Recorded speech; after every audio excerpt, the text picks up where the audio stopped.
Welcome to Desperately Seeking the 80s. I am Meg. And I am Jessica. And Meg and I have been friends since 1982. We got through middle school and high school together here in New York City, where we still live. And where we podcast about New York City in the 80s. I do Ripped from the Headlines. And I do pop culture. So we heard from two Bens. Two Bens? Two Bens. Two whole Bens? Two whole Bens. Okay, so this is our original Ben.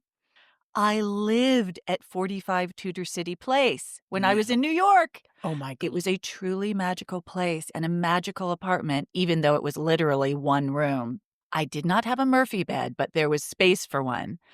Also, do you know the case of Bert Pugosh and Linda Reese? Another incredibly fascinating, twisted New York story with similarities to this episode's. I won't spoil any of the horrors. They made a riveting documentary about the case called Crazy Love, which I saw at the landmark Sunshine Cinemas on the Lower East Side. R.I.P. I do know that story. It involved acid in the face, and I believe it happened in the 60s. Oy But vey. yeah. Acid in the face. And the Yet thing with again. that story was that he was upset with her, so he threw acid in her face, and then she stayed married to him. Mm. Yeah. Mm. Yeah. Okay. So that's sad. That's uplifting. But as you pointed out last week, Jessica, acid in the face is a thing. It's a thing. All right. Now, second Ben. Ben 2 also writes in, "Hi, new Ben, checking in. I'm just dropping a note to say, in a world of bad news, I've listened to nothing else but your podcast at work this week. Thank you again to you two for your incredible wit, storytelling capabilities, and comfort. I only have 3 unplayed episodes left. I don't know what I'll do. XOXOXOXO." That is so uplifting. I know. Thank you, Ben 2. Also, he asks about backrack photography. Does that sound familiar to you? I need to look into it. I told him I didn't know. It was like professional I do know what it is. photographer. It was on 57th Street, and they had full length, like they looked like portraits. And do you know who had one? One of our Glee Club. Ashley. Yes. Now I know what you're talking about. Yeah. Okay, because I said to Ben too, new Ben, I said, I don't know, but I'll ask Jessica. And now, guess what? I do know. And in their window, they had like a full length portrait of Ashley. And I can't remember her last. Pierce. Ashley Pierce. Why I know this? Like, I've had a day of remembering things that, like, have just been coughed out of my brain very randomly. So we're going to chalk Ashley Pierce up to the same phenomenon. But the good news is I can't remember what the other one was now. So that makes the other more one normal. that you remember? Yes, I've already forgotten it. But I told new Ben that I would also share with you those warm thoughts because it made my day. Well, I could use all the warm thoughts that are available. And I think everybody could. So we also say to everyone, thank you for listening, and we love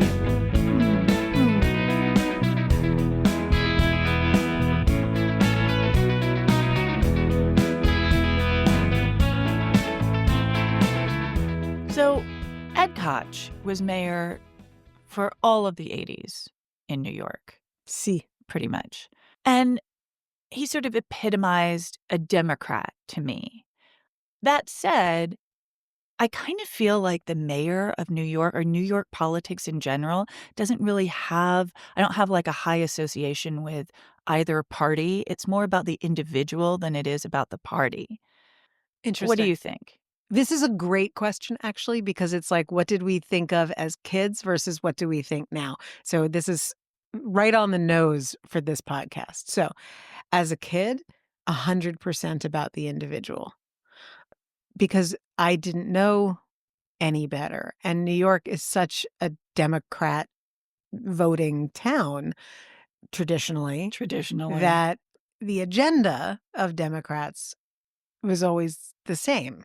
And so there was this feeling of consistency And and it was like in stability. opposition to Reagan, who Right. was our Republican Right. figurehead. And as an adult, once Giuliani came in and once I was more tuned into politics beyond the city, I think I started being more aware of it, and I became more aware of the fact that there are pockets of New York City that are extremely red and, in fact, now very MAGA that we never would have imagined.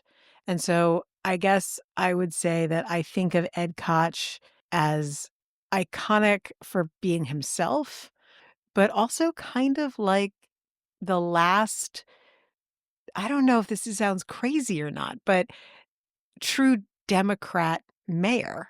Like, I don't feel like the agendas of any of our mayors since then have been as clear and for the people because he Mm. was so, how am I doing? Like, he was out there mixing it up with New Yorkers every day in the street. You could see him getting into the subway. He was a man of the people. Mhm. And so I just don't, I Yeah. think that made him He was also very, so confusing, Bloomberg flipping all over the place. Like, what does he wanna be one day versus the next just so he could win? yeah, Which 100%. I don't even know if that's cynical, but it definitely plays with the labels. I couldn't agree with you more, and I think part of the reason that I'm answering the way that I am is also in light of what our current mayoral situation is, Ugh. Koch felt reliable. He was Mhm. reliably himself, and if he wasn't really a crook, and since then, everything has been about money and positioning in a way that is so blatant, and he wasn't, at least to my childlike eyes. Thank Not you. childlike, actual child-ish. Child eye. I had child eyes. Okay, enough of that. That is a great answer because it really does put us in this world. This is a personal story, but politics comes into it, and I will be interested to hear what your impression of that is. I'm sure I won't hold back. My sources are New York Magazine and the New York Times. In March 1982, 21-year-old bodybuilder Greg Bergeron and his friend, disco owner George Black, decided to spend a fun weekend in New York. They were from Boston, and the month before, they had struck up a conversation with a rich, middle-aged businessman named Freddie while dining at the Café Promenade, which is in Boston. Interesting. Mm, Why does that I'll tell you something, that name Bergeron is ringing some bells. okay. I don't know why. The man had given them his number and said to call if they were ever in New York. So that weekend, Greg decided to call and invite Freddie to Studio 54. But Freddie declined. It wasn't really his scene. Too noisy and crowded. Also, he was a congressman, and he might be recognized. Ooh. So Greg took a cab to Congressman Freddie Richmond's apartment at 25 Sutton Place. And George didn't see him again until 3:30 in the morning when he returned to the New York Hilton where they were staying. Greg told George that he'd had a wonderful time, that they'd had dinner and hung out at Freddie's lavish home. You look like you have something to say. No, I'm waiting for the shoe to drop. Okay. It's the shoe you're imagining. Okay, so It's exactly that style it's shoe. it's a sex shoe. Okay. The shoe is wearing a harness. The shoe the shoe the shoe is asking to be whipped a little bit. "Knock me around," says the shoe. Yes. When George and Greg got back to Boston, there were messages on Greg's answering machine from Freddie asking him to come back to New I York. can't stop thinking about you. Now, Greg was the youngest of five with a single mother and absent father. He'd been in and out of juvenile court for drugs, delinquency, assault, and battery. But in January 1981, he'd started working as a bouncer at the Boston Disco Pipeline, and things were looking up.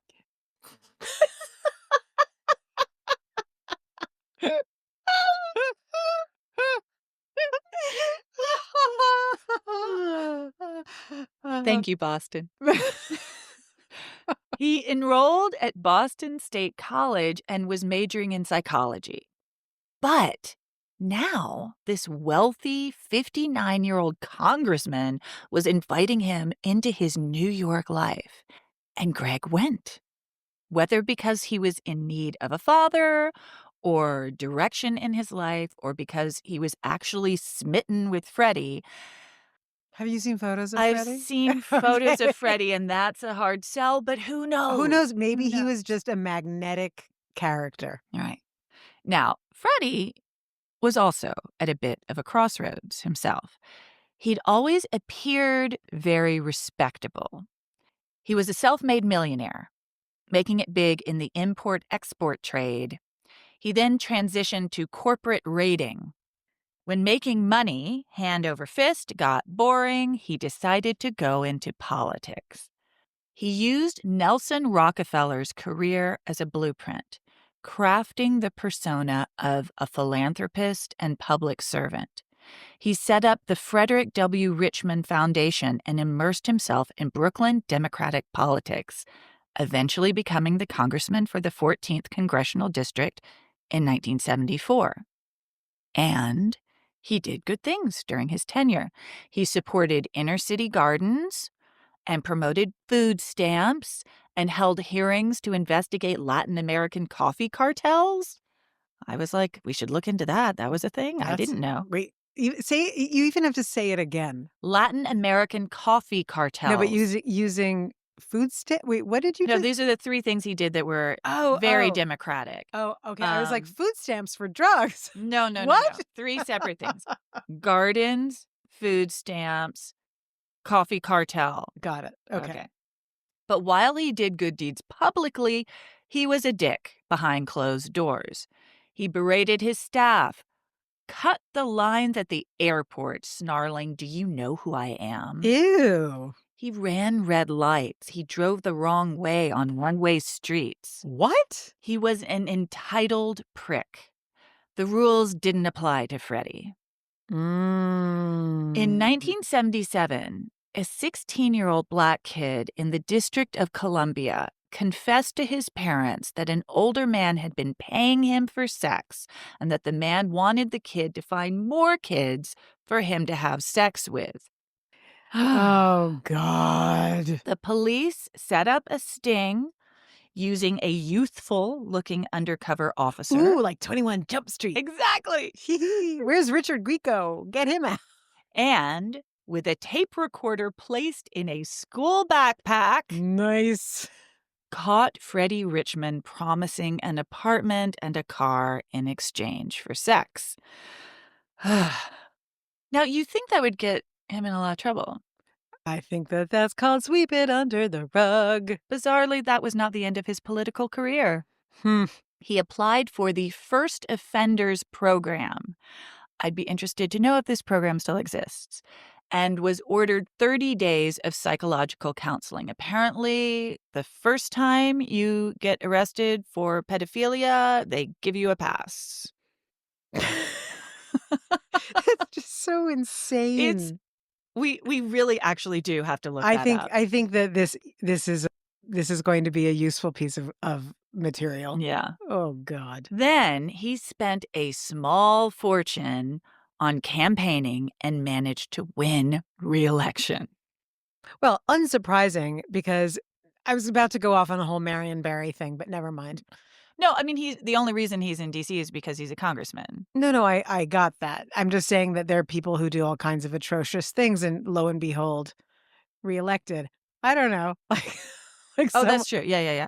Oh, yeah, actually, the Providence mayor, too. Anyway, okay. His win only seemed to bring out the worst in him. Wait, so what year did he win? I think it's going to be 1980. Okay. Is probably going to be the reelection. Okay. He raged at his staff and floated conspiracy theories that the CIA had set him up, and he badmouthed former allies who he felt abandoned him. He's the victim. No, it's so hard to be a pedophile when you're just trying to make it in the world. What a dick. He had a string of dalliances, a Puerto Rican kid from Brooklyn, an Italian tough guy from Jersey. He had a type. Girl was looking for trade. On March 25th, 1981, Earl Randolph, a 26-year-old career criminal, was arrested for offering a blowjob for $30 to an undercover cop on the corner of 53rd and 2nd. We know that area. They refer to it in this article, which incidentally was written by Pete Hamill, Mhm. as the meat rack. Well, I'm going to blow your mind Okay. because everyone knows the song New York Groove. Hum it for us.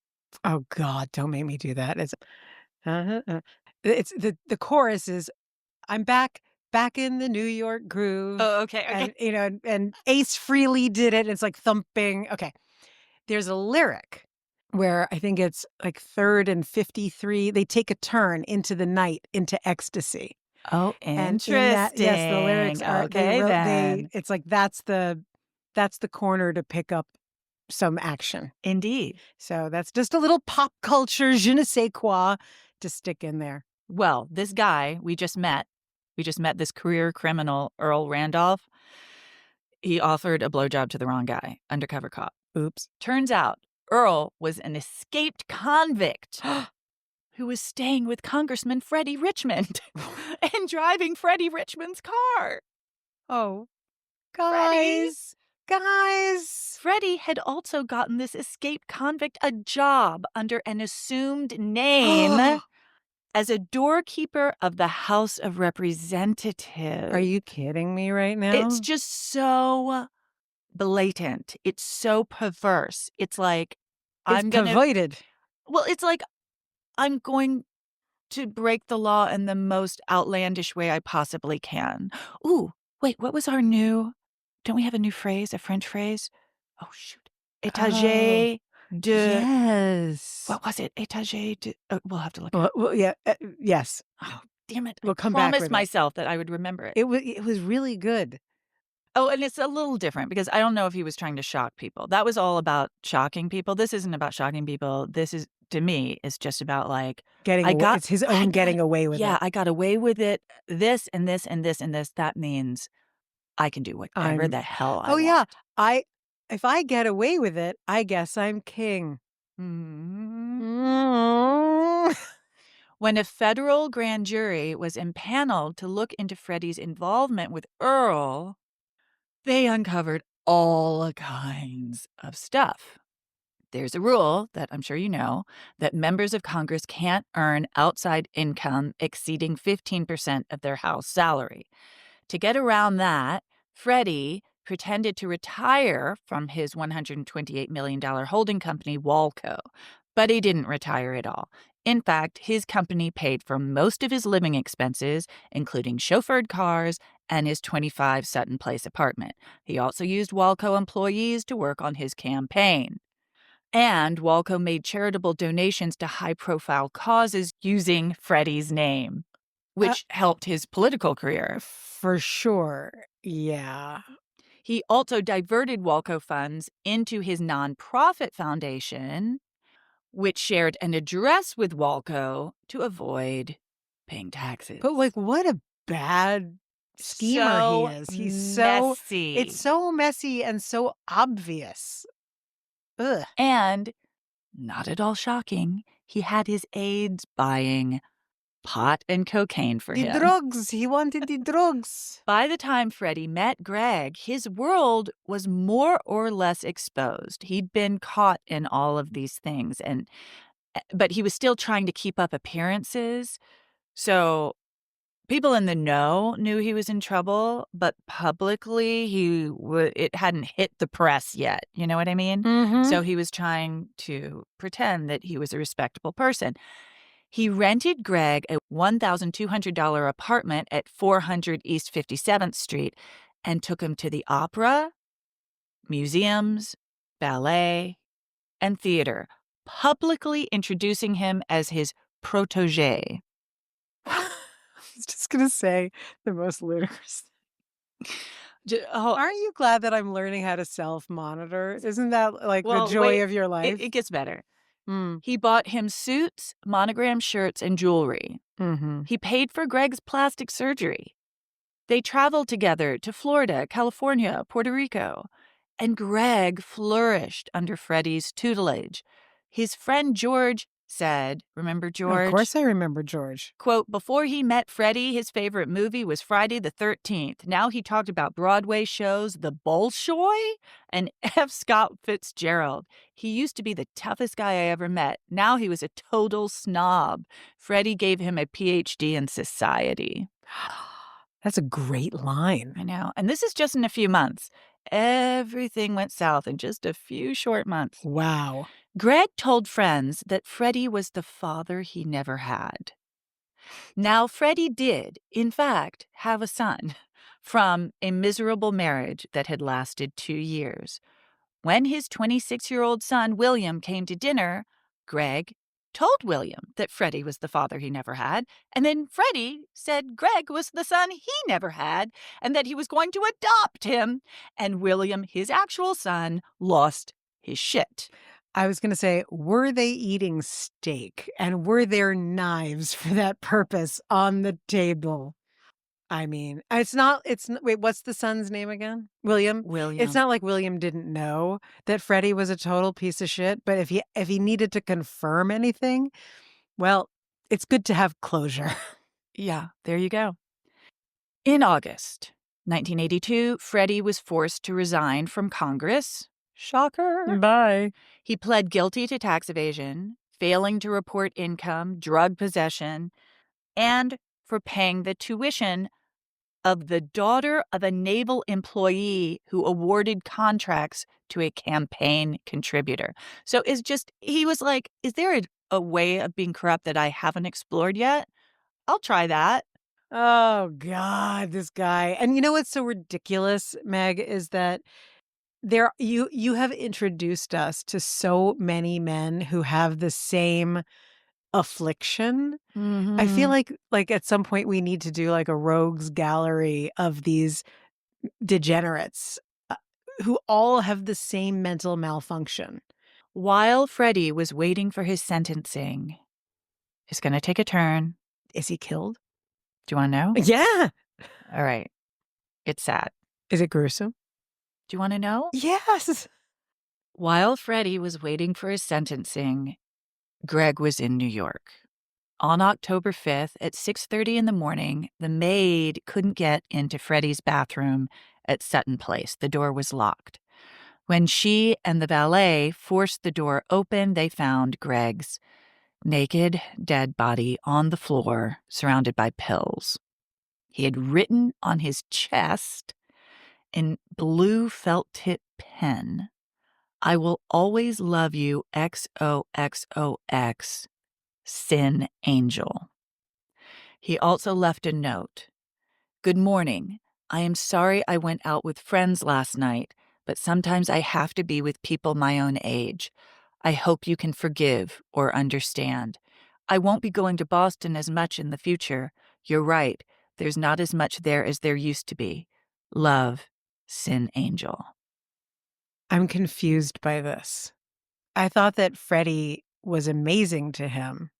So was he killing himself because he was upset with Freddie? Something that he No, was doing? I think he was lost in a lot of ways, and he got mixed up with this guy who, I mean, amazing to him what? By, like, dressing him up like a peacock and showing him off? I mean, is that really Well, in he did say, "This is the father I never had." He clearly felt like he was but remember benefiting enormously.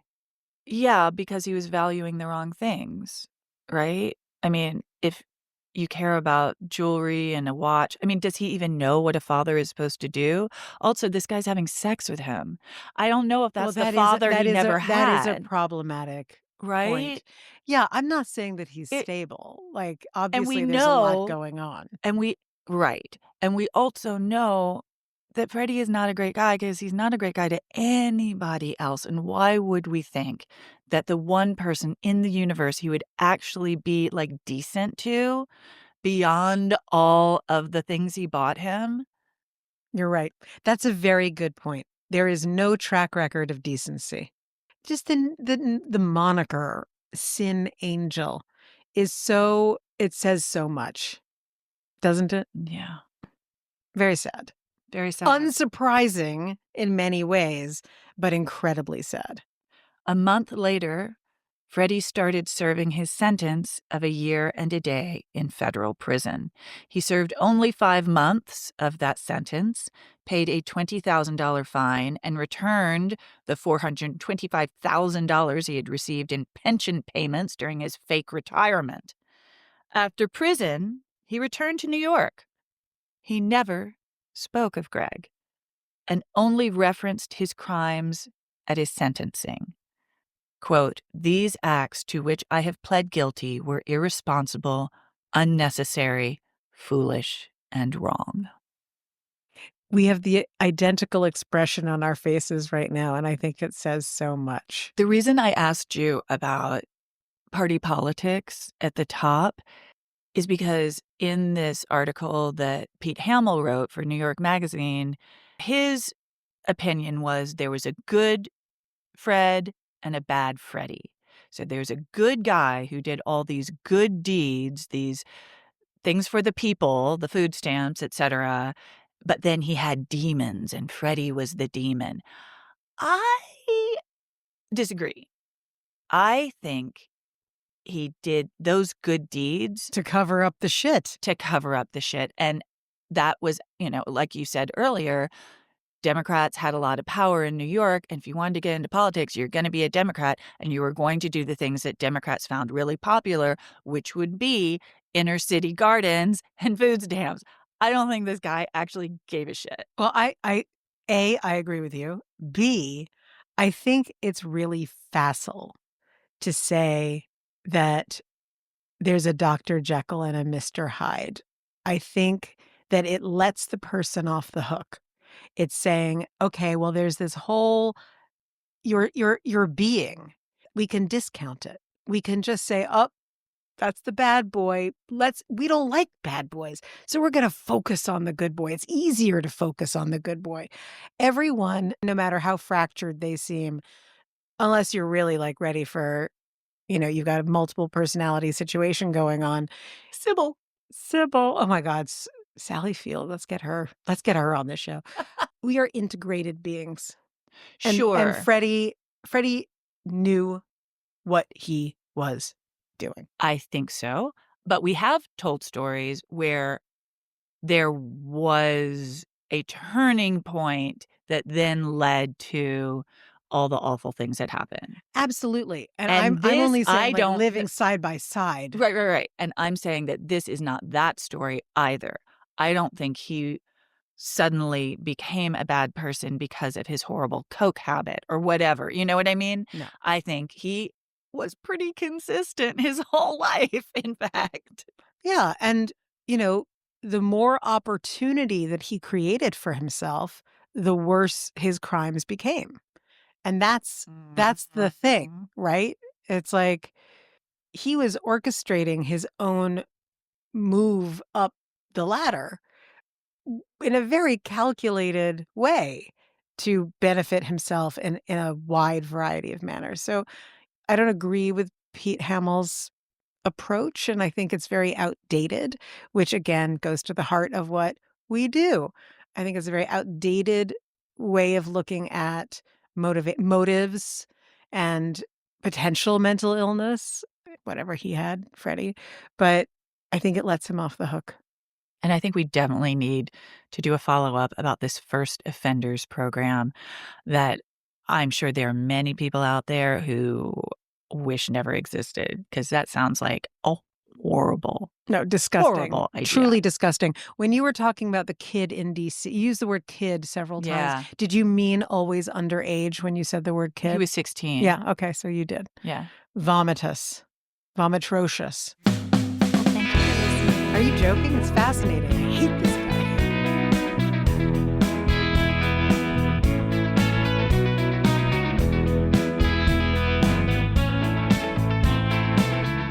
Okay, so I tried to research the veracity of what I said about 3rd and 43 in the lyrics to New York Groove. I remember vividly reading something about how that's what that was about, that 3rd and 43 was a place to pick up prostitutes, particularly male hustlers, and I was so surprised that I remembered it, but I cannot now find that information. So all I can say is the song says 3rd and 43 exit to the night. 53. No, the song says 43. That's why I was saying, yeah. So I was Oh. wondering if the meat rack extended 10 blocks or I don't know what. But the song lyrics that I was professing talked about what you were talking about may not be accurate. But I do know that 3rd Avenue and 43rd Street exit to the night, it's gonna be ecstasy, that is the song lyric, and that Oh, somewhere I had read that the corner of 3rd and 43 was where you could pick up trade. That's alls I'm saying. got it. So I might have been say nothing. No. All right. Enough of admitting being wrong. How What do you write about today? I am going to talk about something that is, to me, very amusing. We have talked several times about what we liked to drink in the 80s when we were children. Yes. What alcohol did we favor as children? And we have giggled about your slow gin fizz and onward and upward. However, I started thinking about cocktails of the 80s. Hmm. And I was like, what did people really drink? Like, we were kids coming up with all kinds of ridiculous nonsense. True, we were in college in the later part of the 80s. And I remember, and college is sort of different than always being in a bar because, as yeah, we've talked about this before, Kenyan was beer and grain alcohol punch at parties. So everyone was like ready to, go to the hospital, pretty much being in an alcohol induced coma. But I was like, what did people really get into? And I was so entertained because the real trend of cocktails and the names of cocktails in the 80s, in my mind, my interpretation is that it's all about the singles bar because the names were smutty. There were so many cocktails with ridiculous, dirty names that were Fuzzy obviously, nipple? yeah, close. Is No, that that what would it be distressing. What is it I'd called? like a hairy ass. What is it Got one of those? what's it I'm called? going to read a list for Okay. you. There is something fuzzy. Yes, there is.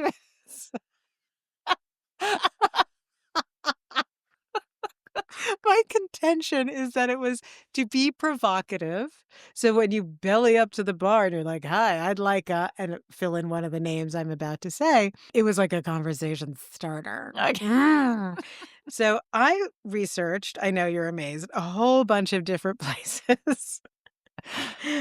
From Difford's Guide for Discerning Drinkers to punchdrink.com, Time Out New York, and a couple of other places. I don't remember. And then I also remembered one of the biggest TV shows of the 80s and the biggest film were about bars Cheers. and the obvious name, cocktail. Oh, okay. It wasn't for It us. wasn't a great movie. It was a terrible but people loved it. It is Great also cast. it has given us the canker sore on the lip of music.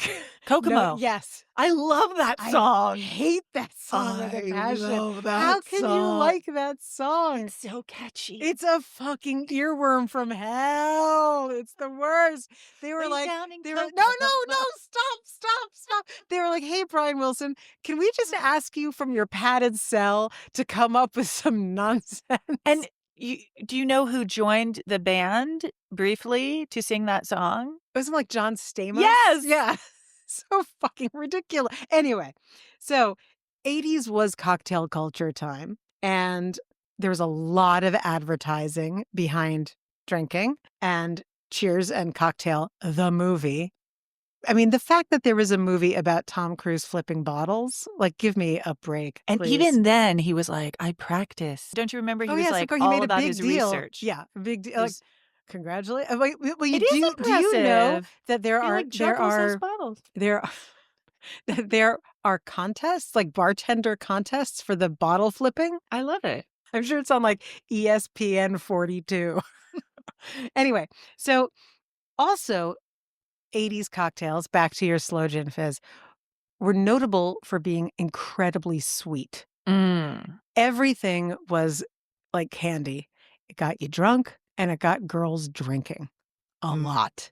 One of the Wine things, coolers. well, yes, but the ingredients that would be behind the bar that are very 80s, as relayed to moi by Difford's Guide for Discerning Drinkers, are as follows.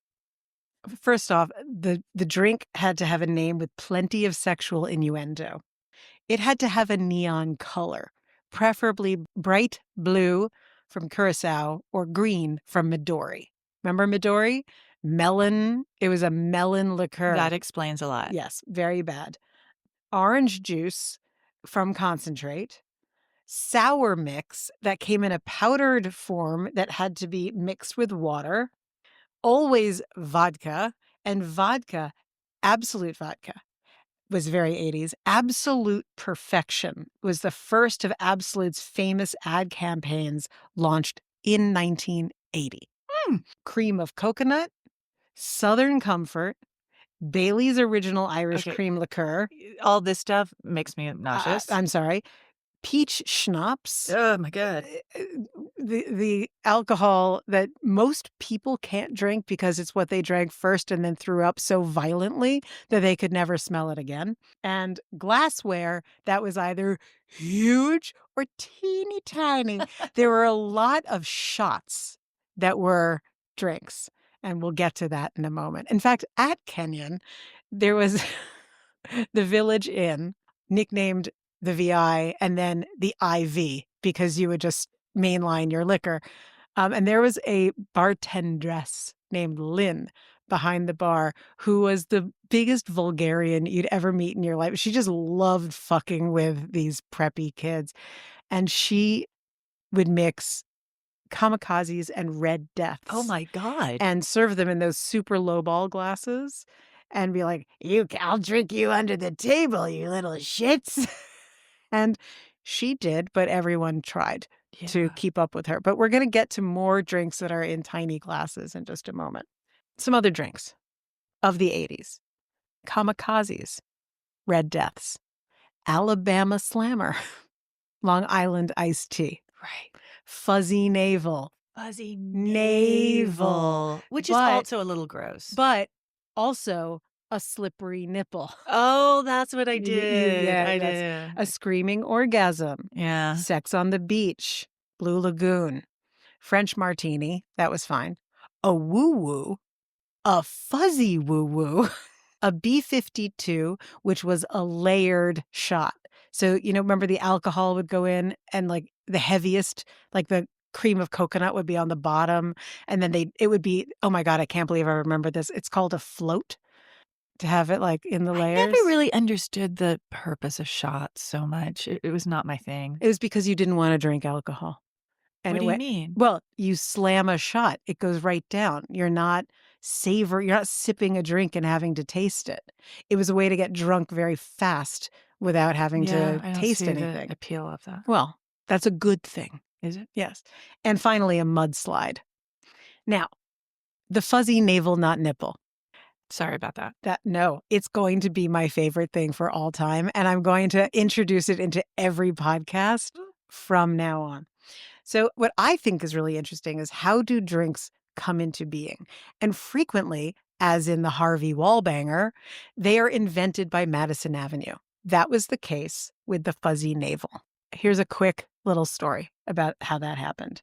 It was invented in Florida in the 80s. Earl LaRoe, a flavor scientist for National Distillers, wanted to come up with a peach-flavored drink because he liked peaches. Fuzzy for peach fuzz. Yes. In an effort to turn around sagging sales on the heels of a wave of anti-alcohol sentiment, executives at National Distillers asked him to help develop a lighter, sweeter, lower-proof product. Why not peach liqueur, he thought. De Kuyper Peach Tree Schnapps was inauspiciously released in the early fall of 1984. The light part of Schnapps, I don't think that part carried over. Can I interrupt for a second? Mm-hmm. So, yeah, I read in one of the other things that, for one of our other stories, I can't remember what, the idea that when pot got really popular in the 60s and 70s, people were drinking less.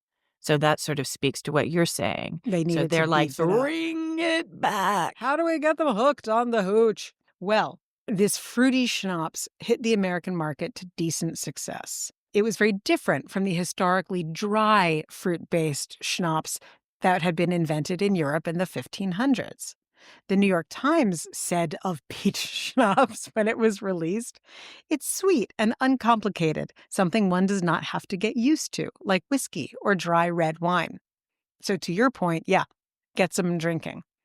At the time, whenever they were rolling out a new product, Jack Doyle, an executive at National Distillers, would have his buddy Ray Foley come into their Park Avenue offices to offer some thoughts. A former Marine, one-time joke writer for Johnny Carson, and longtime bartender. He was managing a bar in New Jersey, and his bar sold more alcohol than any other bar in the state. So if Whoa. he liked something, they wanted to know about it. He said, for day-to-day drinks, you can't be doing these stupid cocktails with 14 ingredients, 5 of them organic, 2 you could only get on Wednesday. He said he was a firm believer in making simple cocktails. He opened up right on Doyle's desk the peach tree schnapps and some orange juice. That's it. Fuzz from the peaches and a navel orange with which he garnished the glass. That was it. The fuzzy navel was born.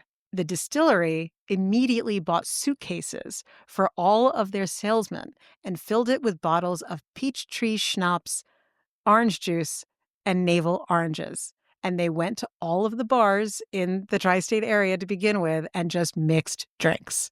It took off. And I love this. For the record, multiple cocktail blogs repeat a story that a liquor distributor named Jack Sherman created the fuzzy navel at the Wagon Tongue Bar in Omaha. Quote, "That would be bullshit. How would a product launched in New York first take off in Nebraska? I likewise have found no proof." Though Sherman may have created, again, back to you, Meg, the hairy navel, which calls on the addition of vodka. Okay, so those first 2 ingredients plus vodka. Plus vodka. But Now, no hairy no hairy nipple. nipple. No, but clearly we are going to mix that drink and talk about it on the. I just decided that we're Yeah. going to make a slippery nipple and then add vodka. So it's a hairy slippery nipple. Wait, so the 3 ingredient, the vodka addition makes it a hairy navel. Right. And if Instead of a it's fuzzy, fuzzy. if it's peach schnapps and And it's- orange juice, and if it's- you add vodka, it gets hairy. Okay. It All right. bypasses No, we do have to bypasses try. fuzzy and goes straight to full-on hairy. There's also the woo-woo, I'm so which excited to hear also what has this a is. hairy variety. So the woo-woo, another fruity American cocktail, easy to make because it's vodka, peach liqueur, which was really having its heyday, My God. and cranberry juice, and is traditionally served in a highball glass.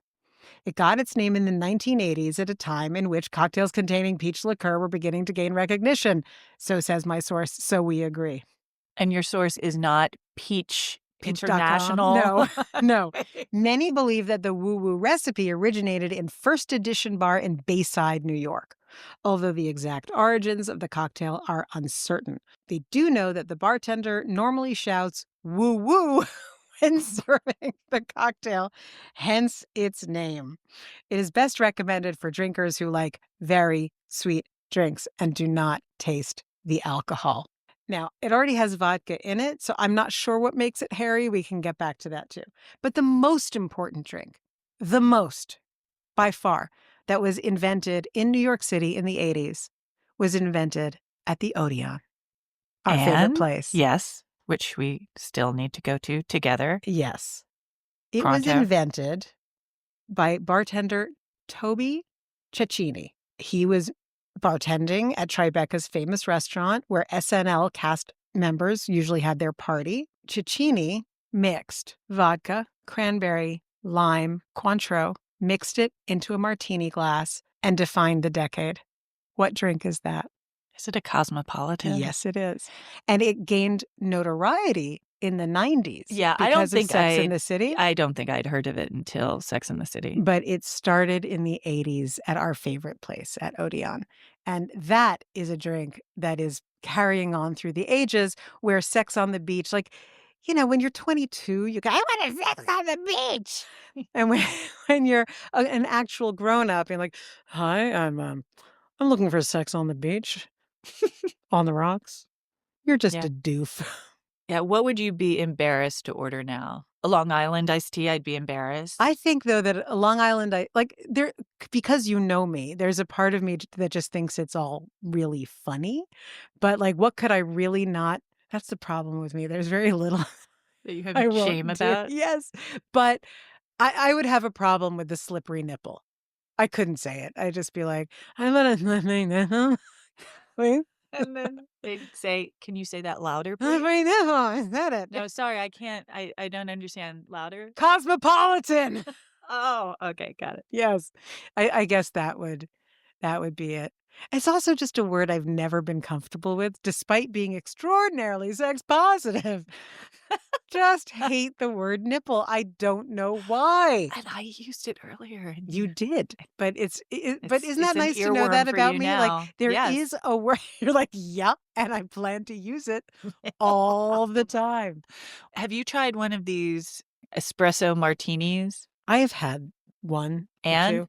You know, I don't see the allure. it's not for me. I also unsurprisingly, it stresses me stresses me out, the concept, because I'm such a bad sleeper and alcohol disturbs your sleep, and then add And coffee, espresso, and I'm yeah. just like, that's just like death for it's not a red death, For it's me, it's brown the death. taste combo in my head does not work. No. And it's not like, like you put sambuca in your espresso or something that Right. is centered around the espresso, and the other thing is there to highlight it. This is just taking 2 things that don't belong together and putting it in a martini glass, which I think is from a time period when it was like, "If it's in a martini glass, we can sell it." And I don't know who that was that I just did, but it's I'm not really a cocktail person, but I am very intrigued now by the idea of having a true cocktail party with cocktails, like 80s cocktails, just for fun. Just sample them. I agree with you. I think that would We be would need really to fun. have a bartender who knows what they're doing, or just all of us, like, doing chemistry for fun. Well, I think that it's like, if you're gonna do it, it's 3 cocktails on offer, and that's it.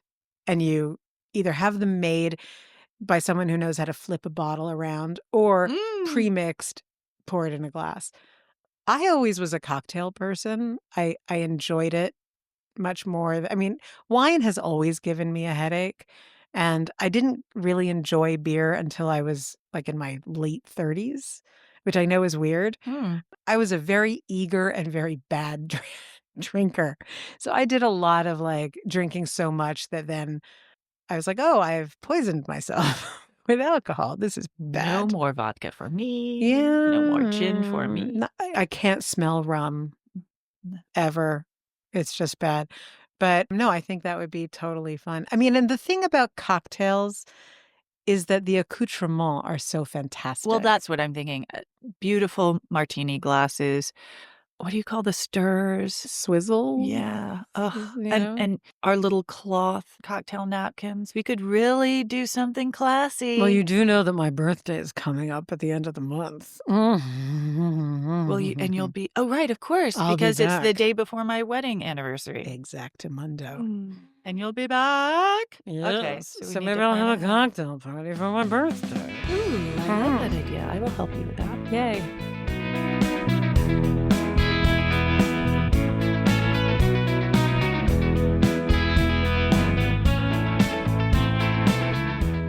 So what should our tie-in be? The only thing I can think of, and it feels very beneath both of us, but that I love that there are things beneath us. there thank God, Thank God! there are still a few things beneath us that Freddie plied poor Greg. with fancy Fancy things, drinks. including cocktails. Cocktail bars.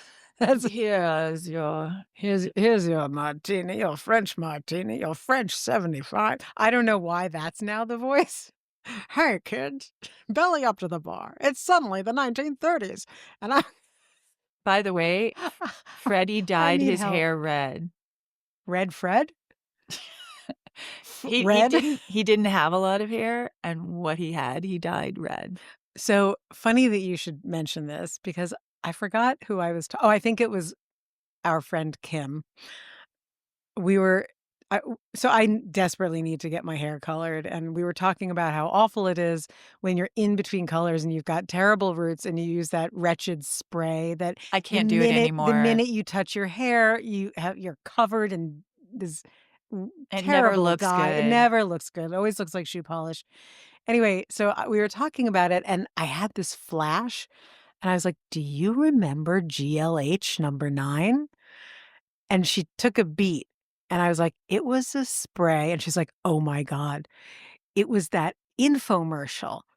It Oh, that was men used to cover their yes, bald spots? yes, Okay, it was head wait. It was not only head paint, but what made it even better was that it had fibers in I it know. so that if you had any fuzz left, it would It would cling, cling to it. and then you I would look like a know. Monchichi.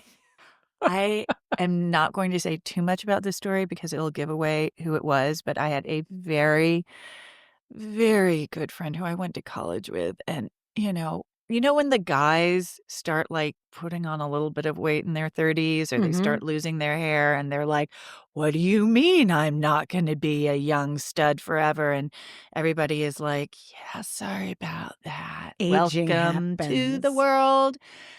Well, I had a friend who overused that product, and all of us who knew You're all of you him, were like, "Who's gonna tell him?" "Who's gonna tell him?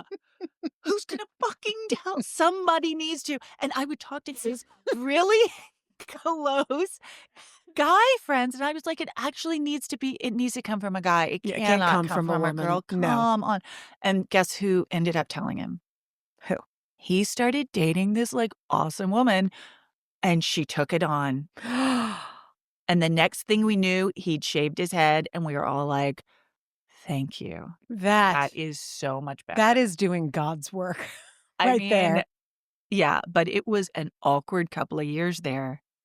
It's bad. Yeah, Do you know what GLH especially under theater lights. Oh god! Wait, do you know what GLH stood for? No. Get ready. Great looking hair. Oh, God. Again, this is the trivia that I recall, and, why?